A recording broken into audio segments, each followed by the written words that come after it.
কপালে থাকিলে এমনি এমনি আসিবে, এ কথা আমার কথা নয়, কিন্তু এ কথা আল্লাহ পাকের কথা।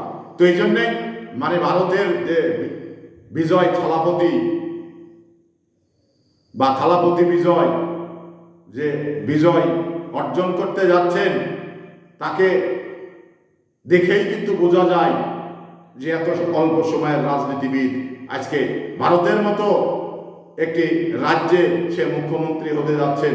তো এটা থালাপতি বিজয়ের কর্মী সমর্থক এবং ভক্তবৃন্দ যারা রয়েছেন, তারা কিন্তু এটা নিয়ে খুব গর্ববোধ করছে, এটা নিয়ে তারা আনন্দ উল্লাস করছেন। কারণ এই যে একজন সুপারস্টার আজকে সুপারস্টার থেকে এমপি মানে মুখ্যমন্ত্রী বনে গেলেন, এই বনাটার পিছনে আল্লাহ যথেষ্ট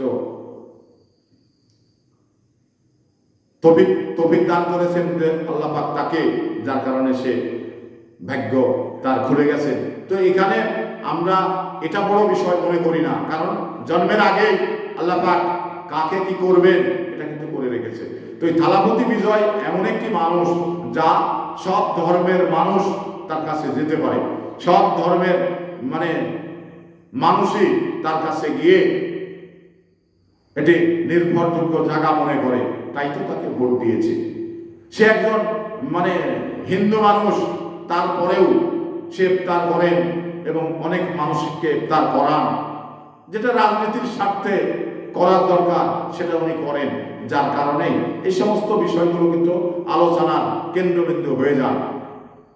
সে একজন হিন্দু মানুষ, মুসলমানকে ইফতার করান এবং মসজিদে সে নিজেও ইফতার করেন, তাহলে সে কতটা কৌশল অবলম্বন করেছেন। নির্বাচনের ক্ষেত্রে এই সমস্ত কৌশলগুলো মানে খুবই অতি জরুরি প্রয়োজন, তো সেটাই উনি করেছেন। তো উনি ওনার যে দীর্ঘদিনের প্ল্যান সেটা নিয়েই কিন্তু উনি কাজ করছিলেন, আজকে তার ফল আশানুরূপ ফল পেয়েছেন। এই জন্য আমার পক্ষ থেকে তাকে সুপারস্টার হিসাবে, একজন মুখ্যমন্ত্রী হিসাবে আমার পক্ষ থেকে তাকে ধন্যবাদ জানাই এবং কৃতজ্ঞতা জ্ঞাপন করি।